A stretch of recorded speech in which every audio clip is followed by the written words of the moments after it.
สวัสดี FC กับลูกค้าหมดทุกคนมื้อนี้ทางห้านเฮานำเข้ามาได้3รุ่นสิมารีวิวให้ลูกค้าเบิ่งเนาะเผื่อลูกค้าคนใดสนใจก็ติดต่อมาหาเนาะเครื่องนี้บอกทำอิฐนี่จะเป็น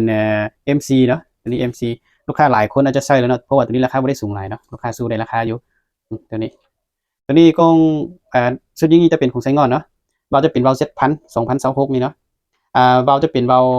กริกเก็ตเนาะเว้าปรับไหนอ่าทางนี้จะเป็นทางอารูเนาะ 0.42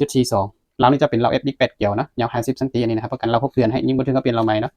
งามหลายนี่นะบอกนี้ถ้าใช้กล้องมัคโครนี่3/9คนให้40นี่ราคาอยู่ที่6ล้านกับ8แสนเด้อในเครื่องครบสุดเลยอันนี้นะต่อไปจะเป็นเคส2เนาะตัวนี้เคส2ส่วนยิงจะเป็นของไซงอนเนาะเบาจะเป็นเบาปรับนอกนี่นะทางจะเป็นทางคาร์บอนเนาะ 0.5 เนาะเราตัวนี้จะเป็นเราเบอร์3เด้อลูกค้าก็มีหลายคนก็ทำหาเบอร์3เนาะมาเอาเบอร์3มาขายเลยเนาะก็เอามาได้อยู่เนาะนี่เนาะเบอร์3ลูกค้าอยากได้เอาไปยิงแบบแห้งๆเนาะยิงสัตว์ใหญ่ก็เอาตัวนี้เนาะนี่เราเบอร์3ยาว50ซนเนาะครับประกันเราปีนึงให้อันนี้นะกล้องจะเปลี่ยนกล้องมัคโครเนาะ3/9คนให้40ตัวนี้นะบอกนี้เครื่องครบสุดเหมือน10ล้านเด้อเพราะว่าบอกนี้มันจะเป็นเราเบอร์3เนาะจะสั่งเป็นพิเศษมาเนาะแม็กก็จะเป็นแม็กใส่ลูกเบอร์3นี่นะ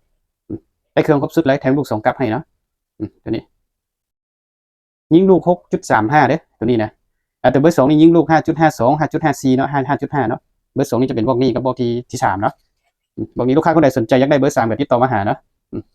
ยำพับใบแห้งเนาะลูกค้าที่เคยใส่เคส2นี่ฮู้เลยเนาะใบแห้งเนาะถ้าใส่ว่าป๊อปนอกนี่แห้งเนาะอันนี้นะความแห้งมันนี่สุดยอดเลยนี่เนาะเดี๋ยวนี้ลูกค้าคนใดสนใจก็ติดต่อมาหานะอาจจะรีวิวคร่าวๆนะเพื่อให้คลิปเขารีวิวนี่มันสั้นนิดนึงนะเดี๋ยวนี้จะเป็นตักติโก้นี่นะตักติโก้ชุดยิงจะเป็นของไซงอนเนาะกล้องนี้จะเป็นกล้องมัคโคร3/9คนให้40เราจะเป็นเราTK 12เกี่ยวเนาะครับประกันเรา6เดือนให้เดี๋ยวนี้ยิ่งบ่ถึงเราเปลี่ยนใหม่ทางจะเป็นฐาน 0.42 เนาะเบาจะเป็นเบากับลิกเก็ตเบาปรับในเนาะตัวนี้ใช้เบิ้งทั้ง2เบื้องเลยเนาะงามหลายเนาะตัวนี้เนาะ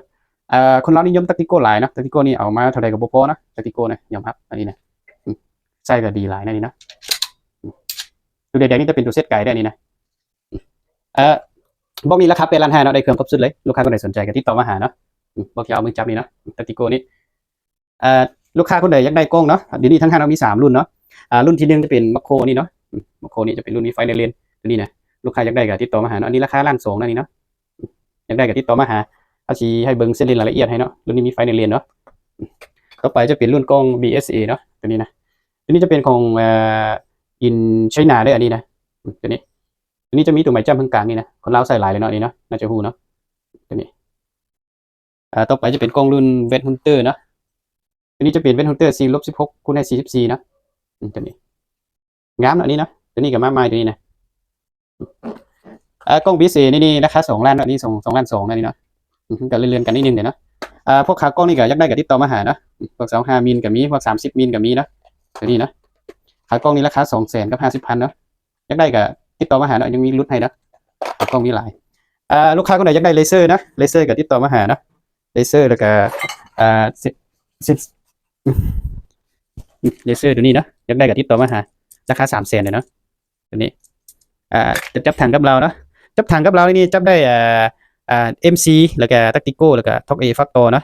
ตัวนี้ใส่บ่ได้นี่ใส่บ่ได้เบาปั๊บนอกใช้2มาปั๊บนอกนะเดี๋ยวว่าใส่เบาปั๊บในใส่ได้อยู่เนาะตัวนี้ราคา300,000เนาะลูกค้าคนไหนอยากได้กับติดต่อมาหา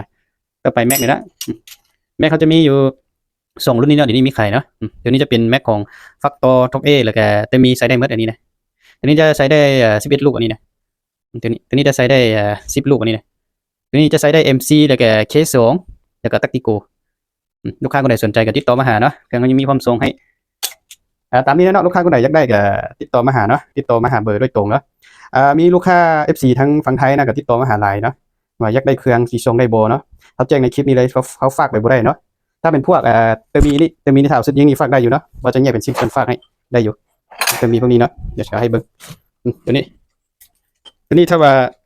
เตอร์มีนี่ถ้าว่าเอาอันเป็นชิ้นส่วนเนาะจะแยกเป็นชิ้นส่วนฝากได้เนาะตัวนี้เตอร์มีเนี่ยเนาะแต่ว่าเรานี่ฝากบ่ได้เนาะแจ้งให้ FC ทั้งไทยเนาะเรานี่ฝากบ่ได้ฝากได้ในทางกับเบาแล้วก็สุดยิงนี่กล้องก็ฝากบ่ได้เนาะ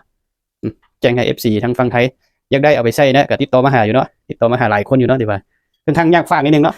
ก็สิแยกฝากยันไปฮอดลูกค้าบ่สั่งประกอบเนาะตามนี้ลูกค้าคนใดสนใจก็ติดต่อมาหาเนาะเครื่องเขายังมีพร้อมส่งให้ลูกค้า